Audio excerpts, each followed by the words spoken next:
number 10, Gravel and Wine by Gin Wigmore. Gravel and Wine. Number 10. So this album by Gin Wigmore is an album that has always been in the front of my mind when I think about something like my favorite albums of all time, or if in the last few years I've been thinking about the best albums of this last decade. This is one of the albums that comes to my mind first. And the reason for that is because of the way that the different elements of this album come together to create something that sounds, on one hand, familiar. You can listen to this album and think, yes, that sounds like a melody that I've heard. This sounds like a song from the 50s or the 60s. It feels very reminiscent of something of those times. But at the same time, because of the way the album was recorded and because of the way that it was mixed and edited, it feels very contemporary. So the album feels reminiscent at times because there are many elements in it that feel like it could have come from the 50s and the 60s, from the Motown era. And those things include sort of like the background vocals, which I think really make this album special. The background vocals throughout this album are sort of like a male gang vocals going sort of like, ha and yeah. And that really makes the album feel like it is throwback, sort of.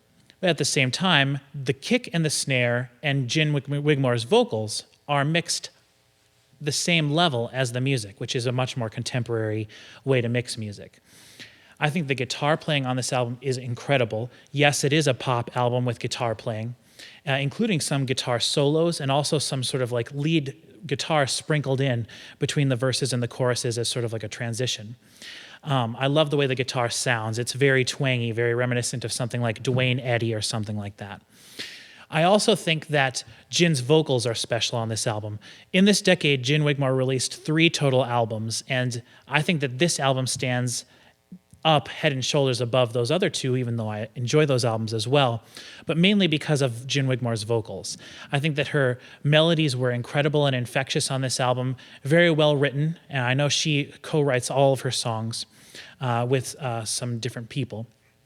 But I think that on this album in particular, her vocals are very special. If you've never heard Gin before, she has a very gravelly voice for a woman. So it's incredible the way that she manages to keep her sort of feminine quality to her voice while still being very scratchy and gravelly. It's a very interesting to listen to. Nobody really sounds like her in the music scene today. And I don't think back in the 50s or 60s, she would have been as popular because her voice wouldn't have really, I don't think, connected with people as much as it is able to today. So the consistency on this album, like all the albums you're going to hear on this list over the course of these next few videos, is very consistent from front to back. This album features one of my favorite possibly one of my top 10 favorite songs of all time called Happily Ever After. So if you're going to look up one song from this album, look up Happily Ever After by Gin Wigmore. I think it's a fantastic song. There's a song on this album that sort of starts and fades in, and it is a very fast, sort of almost guitar-picking song that she does as a duet with a male vocalist, and it sounds like something right out of Shovels and Rope or something like that. There's a song that you might know that was used in a James Bond commercial a few years ago called Black Sheep. That's a really cool song that starts the album off.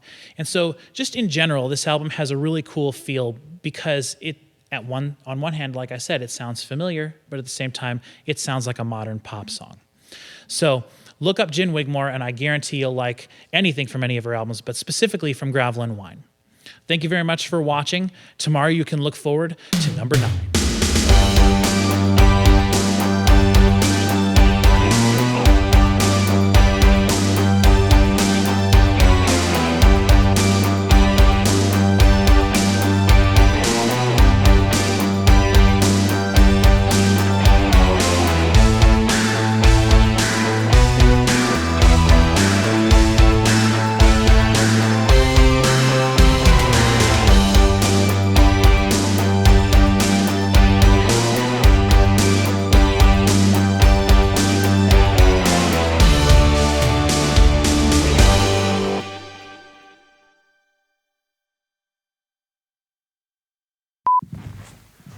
Okay, hold on, let's disperse a bit here.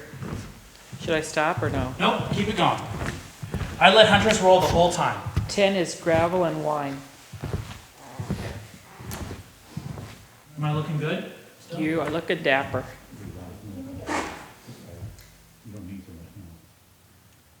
It needs a heat up. Car.